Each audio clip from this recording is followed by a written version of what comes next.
সারা শ্যামবাজার চত্বর জুড়ে বিভিন্ন সংগঠন তারা জড়ো হয়েছেন, তারা নিজেদের মতো করে তাদের প্রতিবাদ জানাচ্ছেন। কেউ গানের ভাষায়, কেউ কবিতার ভাষায় তাদের প্রতিবাদ জানাচ্ছেন।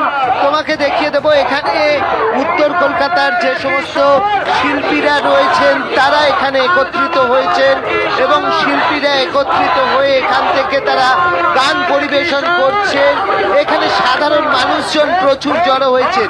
এখানে তোমাকে দেখালাম, আবার একটু এগিয়ে যাব, দেখো এখানে এখানে আরেকটি গ্রুপ রয়েছে, ঠিক নেতাজির যে মূর্তি রয়েছে তার আরেক দিকে আরেকটি গ্রুপ রয়েছে, তারাও এখানে তাদের মতো প্রতিবাদ করছেন। রাস্তা জুড়ে রঙিন ছবি, রাস্তা জুড়ে রঙিন ছবির পাশাপাশি বিভিন্ন ধরনের লেখা, তার মাধ্যমে কিন্তু প্রতিবাদের ভাষা ব্যক্ত করছেন তারা। এবং এই মুহূর্তেও শ্যামবাজারে হাজার হাজার মানুষ কিন্তু রাত জাগছেন এবং এই মুহূর্তে শ্যামবাজার অবরুদ্ধ। তারা তাদের যে বক্তব্য, সেই দাবি তারা তুলে ধরছেন এবং সবাই আমরা দেখতে পাচ্ছি অনেকে এখানে ল্যাপটপ নিয়ে কাজও করছেন। এখানে যারা রয়েছেন তাদের সঙ্গেও আমরা কথা বলার চেষ্টা করব। কত রাত অবধি থাকবে? যতক্ষণ হবে ততক্ষণ অবধি থাকবো। কিন্তু কালকে সুপ্রিম কোর্টের দিকে কিভাবে তাকিয়ে রয়েছেন, কি চাই? কালকে তো শুনানি রয়েছে, তিলোত্তমা দিদির মা বাবারও চোখে ঘুম নেই, আমাদেরও চোখে ঘুম নেই। দেখি কি বিচার দেয় কালকে। অবশ্যই তারা বিচারের দাবিতে তারা তাকিয়ে রয়েছেন এবং সেই কারণে এখানে বিভিন্নভাবে যে যে ফর্মে পাচ্ছেন সেই ফর্মেই তাদের প্রতিবাদটা ব্যক্ত করছেন এবং এখনো রাত জেগে রয়েছে শ্যামবাজার।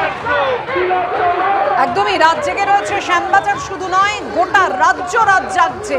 কারণ গোটা দেশের নজর সুপ্রিম কোর্টে। সিবিআই মুখ বন্ধ খামে কি স্ট্যাটাস রিপোর্ট জমা দেয় এই আরজি করে যে ভয়ঙ্কর ঘটনা ঘটেছে। আজকে নির্যাতিতার মা তিনিও বলছিলেন যে এমন নৃশংসভাবে চরম অত্যাচারিত হয়ে সে যখন মা করে কাঁদছিল, সেই কান্নাটা আমার রোজ কানে ধ্বনিত হয়। গানের স্লোগানে মুখরিত এই মুহূর্তে শিথিল, তার সঙ্গে যে বিষয়টা একেবারে লক্ষণীয় তা হচ্ছে আগামী প্রস্তুত।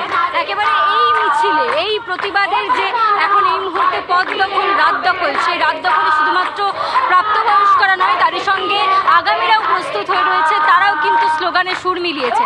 তারই সঙ্গে যে বিষয়টা বলবো যে আজকের এই দিন, আজ থেকে ঠিক 1 মাস আগে এই রাতে 36 ঘন্টা কাজ করার পরেও সেই ডাক্তার জেগেছিলেন, যার জন্য আজকে সারা রাত যাচ্ছে গোটা কলকাতা শহর, পশ্চিমবঙ্গবাসী, রাজ্যবাসী তথা দেশবাসী। আগামীকাল সুপ্রিম কোর্টের শুনানির আগে বিচারের দাবিতে এই মুহূর্তে সিথির মোড় একেবারে গর্জে উঠেছে। প্রতিবাদী স্লোগান থেকে শুরু করে গান, যেভাবে আমরা দেখাচ্ছি যে প্রতিবাদের ভাষা বারংবার বদলে যাচ্ছে, প্রতিবাদের মাধ্যম বারংবার বদলে যাচ্ছে, কিন্তু বিচারের দাবিতে উই ওয়ান্ট জাস্টিস স্লোগান দিয়ে, উই ডিমান্ড জাস্টিস স্লোগান দিয়ে বারংবার ধ্বনিত হচ্ছে, মুখরিত হচ্ছে, গর্জে উঠছে সিথির মোড়। আমরা সেই দৃশ্য সরাসরি দেখাচ্ছি। এই মুহূর্তেও কিন্তু তারা একেবারে অদম্য। দেখতেই পাচ্ছ রাত 1টা বেজে গিয়েছে, তা সত্ত্বেও এখানে যে ভিড়, সে ভিড় একেবারে নজিরবিহীন। সিথির মোড়ের ভিড় অবস্থানে রয়েছেন, তারা রাত দখল করেছেন পথ দখল করে।